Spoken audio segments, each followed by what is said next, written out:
திருச்சி ஸ்ரீரங்கம் அருகே 15 ஆண்டுகளாக கிராம மக்கள் மின்சாரமின்றி இருளில் வாழும் அவலநிலை நிலவி வருகிறது. திருப்பராய்ந்துறை அடுத்த நந்தவனம் பகுதியில் கோயில் நிலத்தில் கடந்த 15 ஆண்டுகளாக 30க்கும் மேற்பட்ட குடும்பங்கள் வசித்து வருகின்றன. இவர்கள் வாக்காளர் அடையாள அட்டை, ஆதார் அட்டை, காப்பீடு திட்ட அடையாள அட்டை, ஸ்மார்ட் கார்டு ஆகிய சான்றுகள் வைத்துள்ளனர். இந்த நிலையில் மின்சார வசதியின்றி சூரிய மறைவிற்கு பின் இருளுக்குள் முடங்கி விடுகின்றனர்.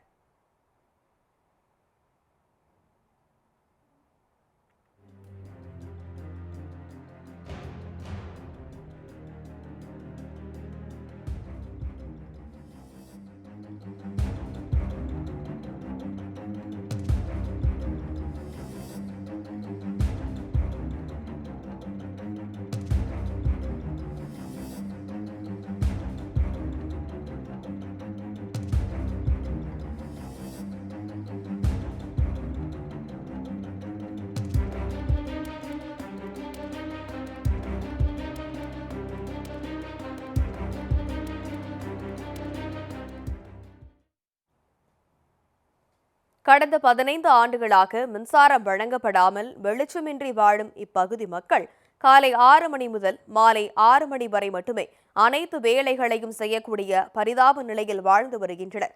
தனியார் நிறுவனத்தால் வழங்கப்பட்ட சோலார் விளக்கு வெளிச்சத்தில் படிப்பதால் கண்களில் நீர் கசிவதாக மாணவர்கள் கண்ணீருடன் தெரிவிக்கின்றனர்.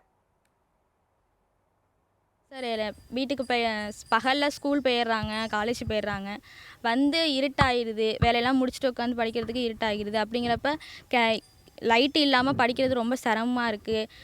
ஒவ்வொருத்தருக்கு கண் வலிக்குதுங்கிறாங்க. என்னால் முடியவே இல்லை சார். சத்தியமாக படிக்கணுன்னா நைட் டைமில் படிக்கணுன்னா சாயந்தரம் ஆனால் அந்த லைட்டை பார்த்து படித்தா தூக்கம் தான் வருது, படிக்க முடியல.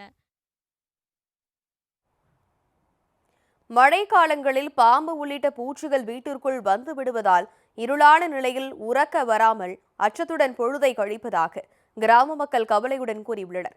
இருளின் வாழும் இப்பகுதி மக்களின் அவலநிலை நீங்க அரசு உடனடி தீர்வு காண வேண்டும் என சமூக ஆர்வலர்கள் கோரிக்கை விடுத்துள்ளனர்.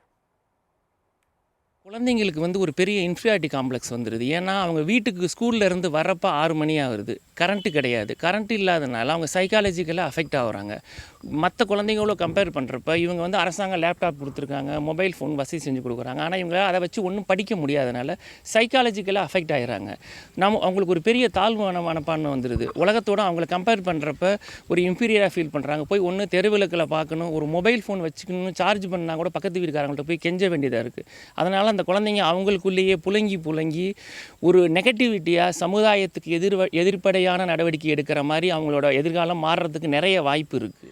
நாங்கள் இதில் எப்படி மீண்டு வர போகிறோமா, எப்போ நீங்கள் கரண்ட்டு எப்போ கொடுப்பீங்களா என்னங்கிறதே ஒன்றும் தெரியல. மேலும் நீங்கள் தான் நல்லா இருக்கீங்க. அங்கே சத்தனம் கட்ட பஸ் ஸ்டாண்டு கட்டுறீங்க, இங்கே பஸ் ஸ்டாண்டு கட்டுறீங்க, அந்த பக்கம் காவேரி ஆற்று தண்ணி கொண்டு போகிறீங்க, என்ன தான் பண்ணுறீங்களோ இந்த காவேரி ஆற்று ஓரத்தில் இருக்கவங்களுக்கு தண்ணி கூட கிடைக்க மாட்டேங்குது, குடிக்கிற தண்ணி.